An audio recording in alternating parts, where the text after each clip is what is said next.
সুবহানাল্লাহ। দে দে পাল তুলে দে মাঝি হালা করিস না, দে দে পাল তুলে দে মাঝি হালা করিস না, ছেড়ে দে নৌকায় আমি যাব মদিনা,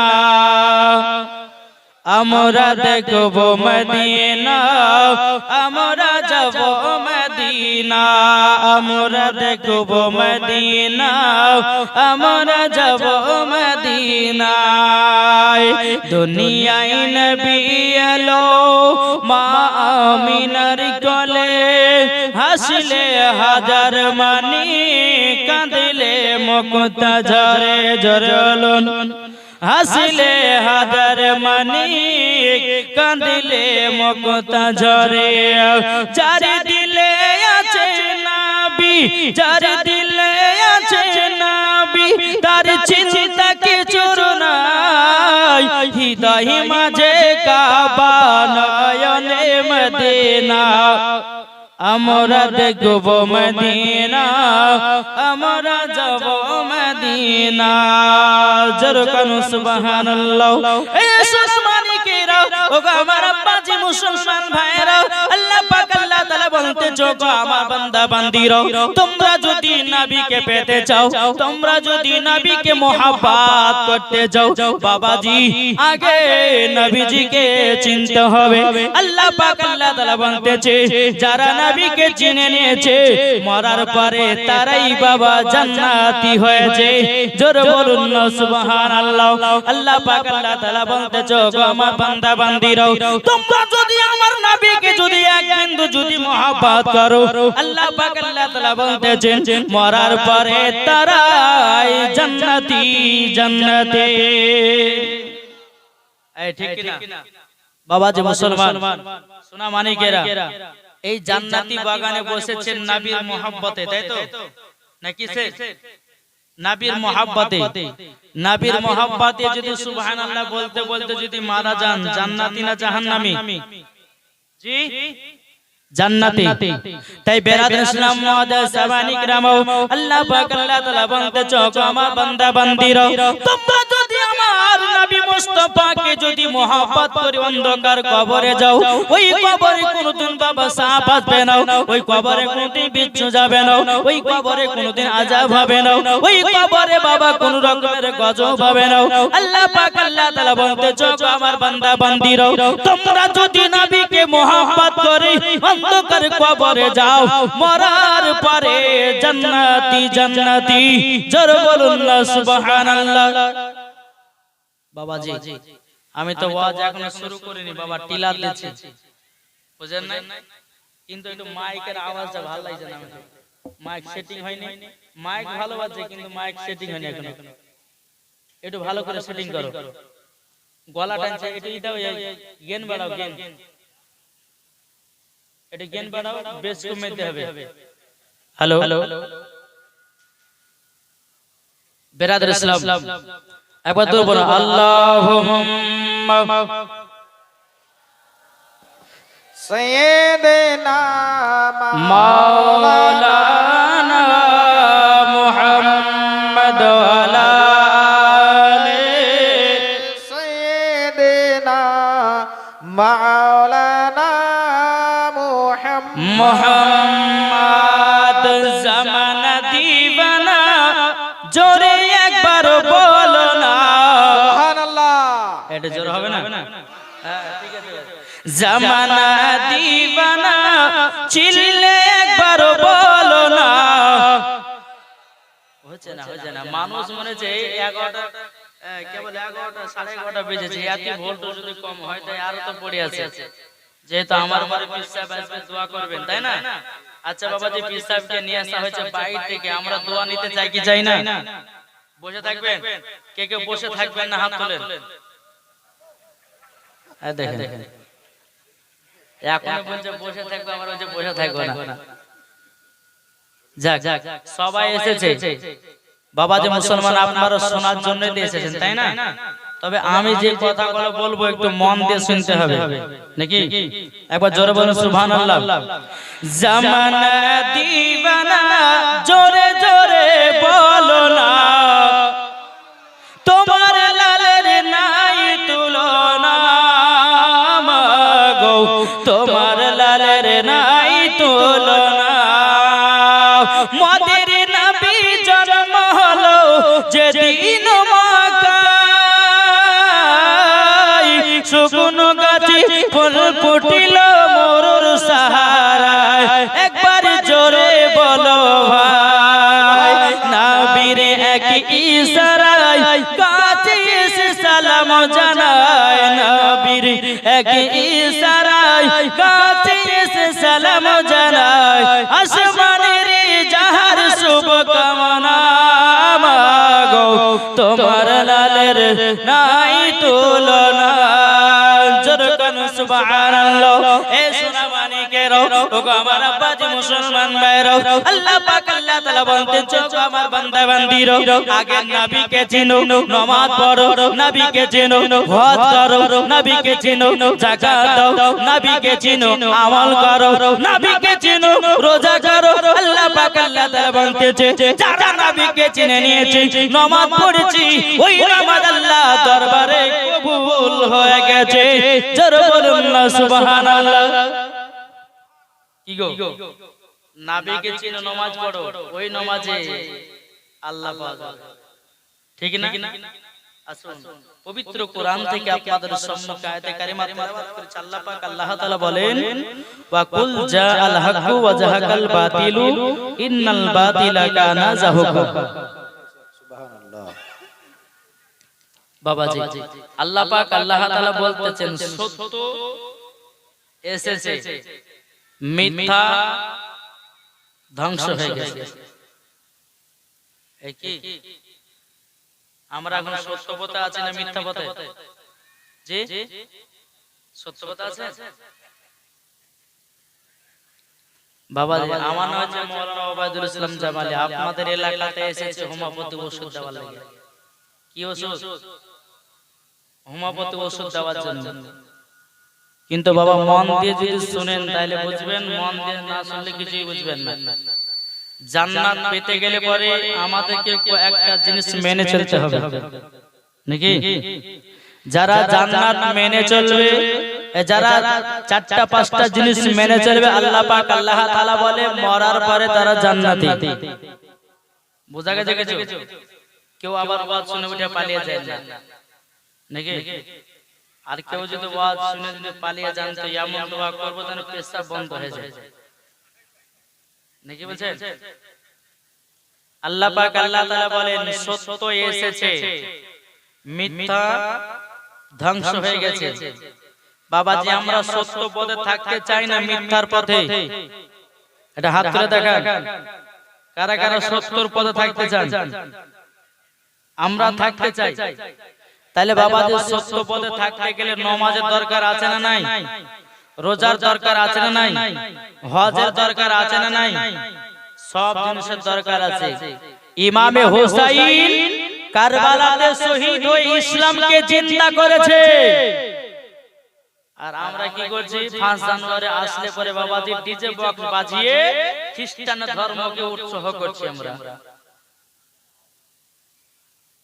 তাহলে ওটা সত্য পথ না মিথ্যা পথ যারা 5 জানুয়ারিকে কেন্দ্র করে বাবাজি ডিজে বক্স বাজিয়ে পিকনিক করে আনন্দ ফুর্তি করে ওটা মিথ্যা পথ না সত্য পথ জি এটা মিথ্যা না আর মিথ্যা পথ মানে বাবা বেধর্মীদেরকে সাপোর্ট করা আমাদের মুসলমানের ধর্ম নাই যে ডিজে বক্স বাজাও গান বাজাও লাচো কুদো এই কথা নাই আল্লাহ পাক আল্লাহ তাআলা বলেছে তোমরা মরার আগে সঠিক রাস্তা চিনো জান্নাতি হবে জোরে বলেন বেরাদান ইসলাম মুআজ্জাজ সামানি কিরাম আল্লাহ পাক আল্লাহ তাআলা বলতেছে আমার বান্দা বান্দীরা তোমরা যদি সঠিক পথে যদি বেঁচে চলতে পারো আল্লাহ পাক আল্লাহ তাআলা বলতেছে মরার পরে জান্নাতি জান্নাতি আমার নবীজি বলেছে হে আমার উম্মত উম্মতানেরা তোমরা শুনে রেখে দাও তোমরা যদি জান্নাতি হতে চাও এক নম্বর তোমাদের বাপ মার সেবা করো দ্বিতীয় নম্বর নাম্বার বাবাজি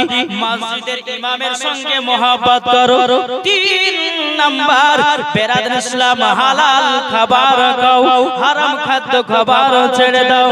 জোরে কান্না সুবহানাল্লাহ।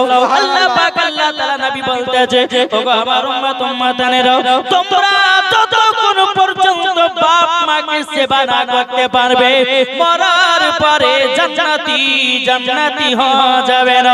আল্লাহর নবী সাল্লাল্লাহু তাআলা আলাইহি সাল্লাম বলেছেন, ওগো আমার উম্মত উম্মতানেরা, তোমরা যদি বাপ মার সেবা করো মরার পরে জান্নাতি জান্নাতি।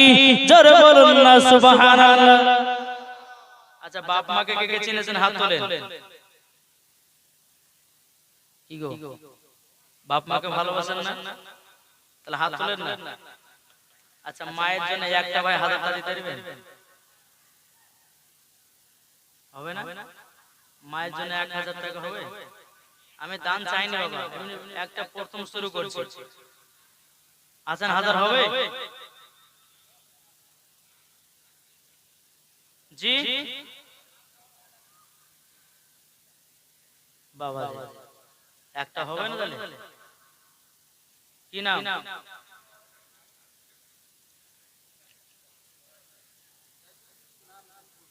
আচ্ছা, একজন বেনামে দিয়েছে 1000 টাকা। আল্লাহ তিনার দানকে কবুল করুন। জোরে বলুন আমিন। আল্লাহুম্মা আমিন। 1000 টাকা দিয়েছে, আমি চাইবো না বাবা ওয়াজ করে, নাকি বলছেন? ওয়াজ না করলে বলে সকালবেলা বলে কোন বক্তা এসে শুধু দান করে কাটিয়ে দিল, বলে গেলে না। বেরাদর ইসলাম মুআজ্জাজ সামানি কিরাম, এ সোনা মানিকেরো, ওগো আমার আব্বাজি মুসলমান ভাইরো, আল্লাহ পাক আল্লাহ তাআলা নবী বলতেছে, বলো গো আমার উম্মত উম্মতানেরো, তোমরা যদি জান্নাতি হতে যাও নিজের বাপ মাকে মহব্বত করো, মরার পরে জান্নাতি জান্নাতি। জোরে বলুন না সুবহানাল্লাহ। এ সোনা মানিকেরা, আমার নবী মুস্তাফা একদিন বাবা রাস্তা দিয়ে হেঁটে চলে যাচ্ছেন, একটা কবরে বাবাজি আযাব হচ্ছে। ওই কবরে বেরাদর ইসলাম মুআজ্জাজ সামানি কিরাম, আমার নবীজি সাহাবীদেরকে নিয়ে বাবা দোকানা করে হাত তুলেছি। বলো গো আমার সাহাবীরা, দোকানা হাত তুলে দাও, তুলে দাও। আমার নবী মুস্তাফা সাহাবীদেরকে নিয়ে বাবা হাত উত্তোলন করেছে।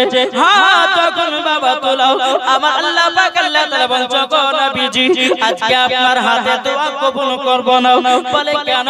আমার আল্লাহ পাক আল্লাহ তাআলা বলছে, গো হাবিব, যে ব্যক্তি অন্ধকার কবরে শুয়ে আছে ওই ব্যক্তি তার বাপ মাকে কষ্ট দিয়েছিল, তার বাপ মাকে দুঃখ দিয়েছে, যতক্ষণ পর্যন্ত ওনার মা ক্ষমা না করবে তার কবরে আযাব বন্ধ হবে না।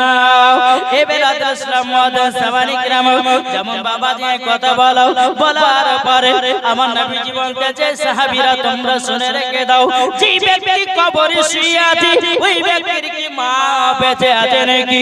বলে হ্যাঁ, তার মা তো বেঁচে আছে। আমার নবীজি বলতেছে, সাহাবীরা আমাকে নিয়ে চলো ওই বুড়িমার সঙ্গে আমি দেখা করতে চাই। আমার নবী মুস্তাফা এক পা দুপা করে বুড়িমার সঙ্গে দেখা হলো। বুড়িমাকে বলো, বুড়িমা আপনার একটা সন্তান অন্ধকার কবরে চলে গেছে, আচ্ছা বলুন আপনার ছেলের জন্য কি মন কাঁদে না? বুড়িমা চোখের পানি ফেলায় বলতেছে, ইয়া রাসূলুল্লাহ, ইয়া হাবিবাল্লাহ নবী গো, ওই সন্তান দুনিয়া থেকে গেছে, আমি বড় শান্তিতে আছি। সুবহানাল্লাহ সুবহানাল্লাহ। বড় শান্তিতে আছি। কে বলে? বুড়িমা। বুড়িমা তখন বলতেছে, বলে হুজুর এই কথা কেন বললেন জানেন? আমার ছেলেকে যখন আমি গর্ভে রেখেছিলাম বেটাতে লাথি মারতো, আমি মা জন্য কষ্ট সহ্য করে নিতাম, কষ্ট সহ্য করে নিতাম, তবুও বেটার উপর আমি রাগান্বিত হতাম না।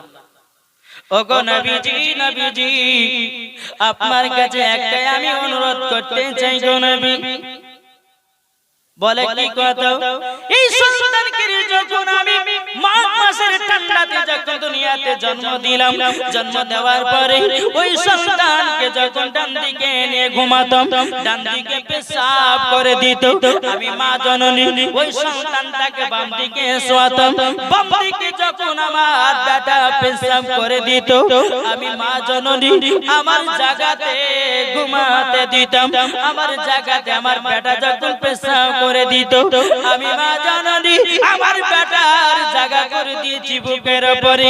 ওগো দয়াল নবীজি, আমি মা জননী ঠান্ডাতে সারা রাতি পার করেছি।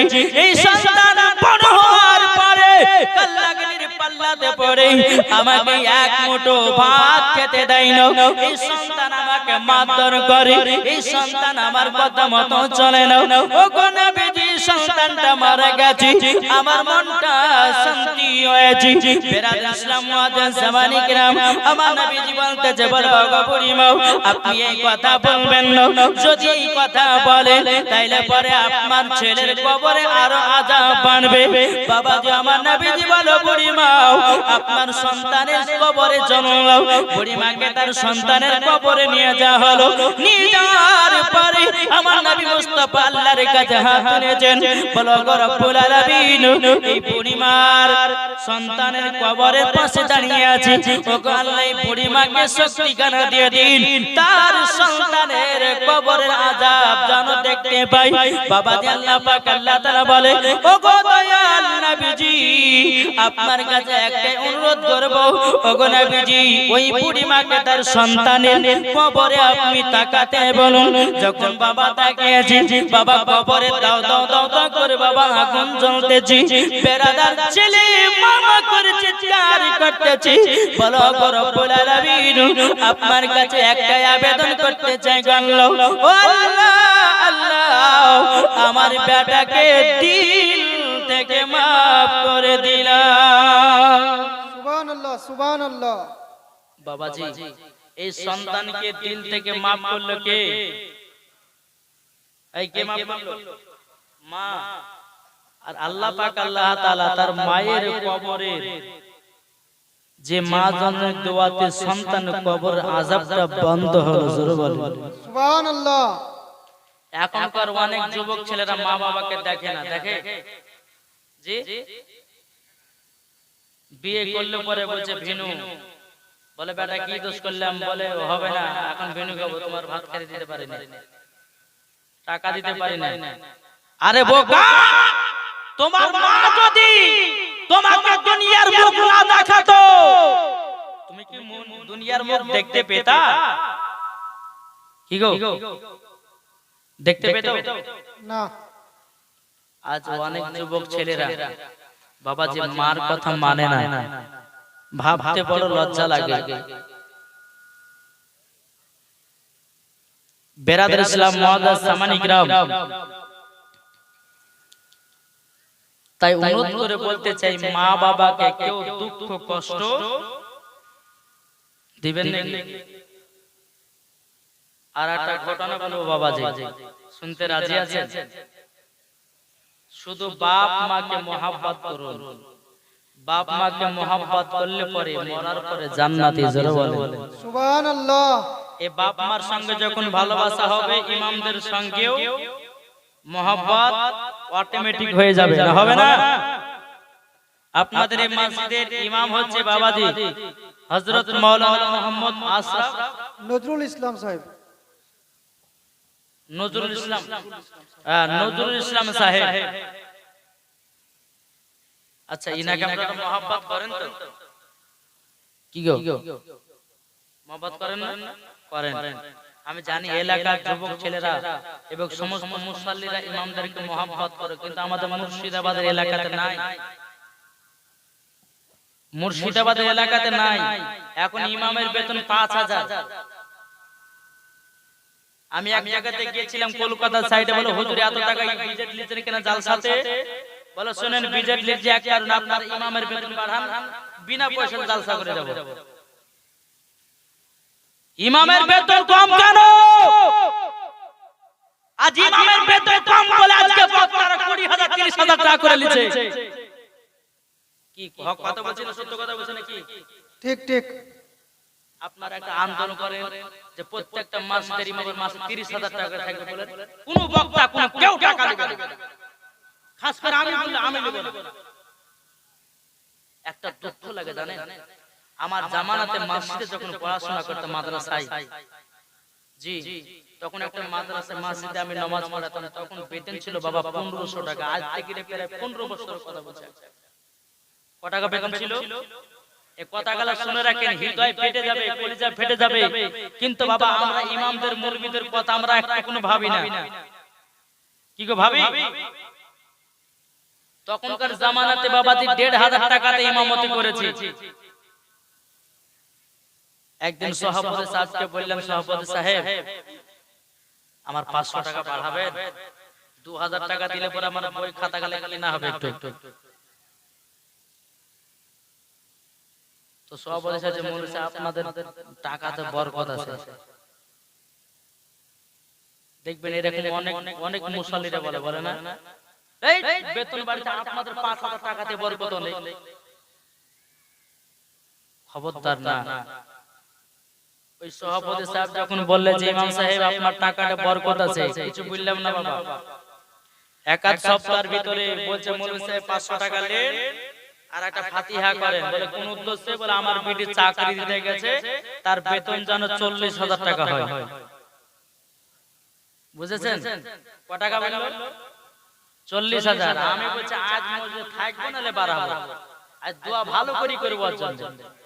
বুঝেন না? ফাতিহা করতে লেগেছে, আল্লাহুম্মা আমিন। আল্লাহ সভাপতি সাহেবের বিটি যাবে চাকরিতে, আল্লাহ সে যেন চাকরি পায় আর তার বেতন যেন আমার মতন হয়। আচ্ছা বলুন তো আমাকে রাখবে? যেমন দোয়া শেষ হয়ে যায়, ইমাম সাহেব আপনাকে 500 টাকা এমনি দিয়েছি আমি, আপনাকে বললাম যে আমার বিটি যেন মাসে 40,000 বেতন হয়, আর আপনি আপনার মতন বেতন করলেন। মানে আমি যে সভাপতি সাহেব আমার মুখে হক কথা শুনে যান, আপনি বলেছেন ইমামের টাকায় বরকত আছে, আপনার বিটির টাকাটা আমি নেব আর আমার টাকাটা আপনার বিটিকে দেব।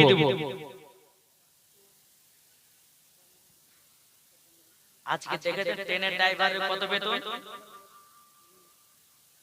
কত টাকা বেতন জানেন? 1 লাখ টাকা মাসে। একটা ইঞ্জিনিয়ারের বেতন বাবা দেখেন 40,000। একটা প্লেনের ড্রাইভার দেখেন 1.5 লাখ টাকা মাসে ইনকাম। আর একটা ইমামের বেতন কত মাসে? জি, এই 5,000 সংসার চলবে? কি গো চলবে? আমি আগে বলেছি ওয়াকুল জাল হক ওয়া জাহাকাল বাতিল ইন্নাল বাতিলা কানা জাহুকা। হক হকই থাকবে আর বাতিল বাতিলই থাকবে। বাবা আজ আপনাদের ইমামের বেতন যদি 4000 টাকা হয়, আচ্ছা আচ্ছা কথা বলেন, ইমাম নামাজ পড়ছে আল্লাহু আকবার, সূরা ফাতিহা পড়ছেন, পড়তে পড়তে নিয়ত করছে আল্লাহ 5000 টাকা বেতন, বিবির একটা শাড়ি কিনতে হবে, বেটার একটা জামা কিনতে হবে, হ্যাঁ একটা ওই হয়তো বেটার একটা জামা কিনতে হবে। এই নামাজ চলছে আর নিয়ত বাবা চলছে। 5000 টাকা হিসাব করে দেখছো নামাজের ভিতর হয়েছেই নেই। আচ্ছা নামাজ হবে কাউরে? তাহলে ইমামের বেতন যদি 20,000 থাকে তে চিন্তা আসবে ইমামের? জি চিন্তা আসবে না। তা আমি অনুরোধ করে বলে যাচ্ছি, ইমামের বেতন যদি 30,000 টাকা করে করতে পারো, তো আমি মাওলানা ওবায়দুল ইসলাম জামালি বলে গেলাম বিনা পয়সাতে জালসা করে যাব। কত বললাম? বিনা পয়সায় জালসা করে যাব। মাসে 30,000 টাকার প্রত্যেকটা ইমামের করতে হবে। বাবাজি শোনা মানে এখন আমার কি হয়েছে জানেন? বলছে যার বেশি রেট সেই ভালো বক্তা, আর যার কম রেট বক্তা ভালো লাগে। এই কথাটা ঠিক বুঝছেন? বলুন অনেক পাবলিকের মানে বক্তাদের মানে বক্তাদের রেট গেলাকা চালাচ্ছে। জি বাবাজি শোনা মানে একটা কথা বলুন, হক কথা থাকবেন। একজন বক্তা আসবে, তাকে দেখবেন তার কত টাকা রাস্তায় ক্যানিং খরচা হয়েছে। জি এমনও বক্তা আছে 30,000 40,000 ছাড়া আসে না। কি দ্বীন ইসলামের প্রচার করব নাকি বলছেন? দ্বীন ইসলামের প্রচার করব, এটাই বাবাজি আল্লাহর কাছে যাবে। আর মরার পর আল্লাহ পাক আল্লাহ তাআলা বলতেছে এই আলেমদেরকে জান্নাতে নিয়ে যাব। জোরে বলো সুবহানাল্লাহ। তাহলে বাবা যে মুসলমান সোনামানিকেরা, আমি সব সময়তে বলে থাকি ইমামদের বেতন যেদিন 30,000 টাকা মাসে হবে, কোন বক্তা কি করছে না করছে দেখবো না। আমি বলে গেলাম যে বিনা পয়সাতে জালসা করে যাব। সুবহানাল্লাহ। বুঝেছেন? আসুন বাবাজি, আরো অনেক কিছু কথা আছে, একবার দূর পড়ুন। আল্লাহুম্মা সাল্লি আলা সাইয়্যিদিনা মাওলানা মুহাম্মাদ ওয়ালা আলি সাইয়্যিদিনা মাওলানা মুহাম্মদ সাল্লাল্লাহু তাআলা আলাইহি সাল্লাম। বাবাজি একটা কথা বলি আপনাদেরকে, আচ্ছা আমাকে যখন এই এখানকার কমিটিরা যখন আমাকে কন্টাক্ট করে, তা আমি বলেছি ভাই আমাকে 12,000 না হলে পরে আমি যাব না জালসায়। বলেছি 12,000 টাকা যদি 1 টাকা কম হয় তো আমি নেব না। আগে ফোন পে টাকা ঢুকিয়ে নিয়ে তারপর এখানে এসেছে, না আসেনি কি গো? আমার কথাই বলি, কারো কথা বলবো না। আমি নিজে 12,000 টাকা কন্টাক্ট করে বলেছি 2,000 টাকা মারেন, মেরেও দিয়েছে। কিন্তু বেরাদার ইসলাম মুআদ্দাস সামানিকরাম, আমি 2 ঘন্টা 2.5 ঘন্টা ওয়াজ করে নিয়ে 12,000 টাকা পকেটে ভরে বাড়ি চলে গেলাম। আচ্ছা বলুন তো, এইখানকার কমিটির একজন ভাই আত্মীয় স্বজন মারা গেল, আমাকে যদি ফোন করে যে মাওলানা ওবায়দুল ইসলাম জামালি আপনি এখানে আসেন, আসার পরে আপনি আমার ভাইয়ের জানাজা নামাজ পড়িয়েছেন, আমি আসবো? তাহলে কার দরকার হবে? ইমাম সাহেবের। ইমামের দরকার হবে। তাহলে ইমামের বেতন কম কেন? আমার কথা বুঝতে পেরেছেন? ইমামের বেতন, যে ইমাম না হলে পরে তোমার বাড়ি কোনো কাজ হবে না, তোমার বিটির বিয়ে হবে না। যে ইমাম না হলে পরে তোমার বাড়ির কোনো কাজ হবে না, আব্বা মারা গেলে জানাজার নামাজ পড়া হবে না। যে ইমাম না হলে পরে তোমার বাড়ির মিলাদ হবে না, ফাতিহা হবে না, তোমার আব্বা মায়ের সব পেশানি করা হবে না। তাইলে বলো ইমামের টাকা এত কম কেন? বুঝা গেছে? তাহলে বাবাজি আগে নিজের আলেমকে দেখুন, ইমামকে দেখুন, ইমামের পেট ভরাতে হবে আগে, আমাদের নয়। জালসা দিচ্ছেন ভালো কথা, বাবাজি সোনা মানিক, ইমামের বেতন করা বেশি অত দরকার না, আছে না নাই? অবশ্যই আছে। আমার আল্লাহ পাক আল্লাহ তাআলা বলে যারা ইমামদেরকে ভালোবাসে মরার পরে জান্নাতি হবে। জোরে বলে সুবহানাল্লাহ। যারা ইমামদেরকে মহব্বত করে না। এখন অনেক মুসাল্লি আছে যে ইমামের পেছনে ইক্তেদাতে 2000 ইমাম করে, ওই ইমামের নামে 4 দোকানে গিল লাগা আছে, আছে না নাই? বাবাজি সোনা মানিক আসুন, এদিকের মানুষেরা ভালো বাবা, ইমামদেরকে মহব্বত করে, ইমামের বেতন পেলে 15-20 টাকা থাকে না, থাকে না? আমাদের মুর্শিদাবাদের কথা বলছি বাবা, একবার দূর বলুন আল্লাহুম্মা সাল্লি আলা সাইয়্যিদিনা মাওলানা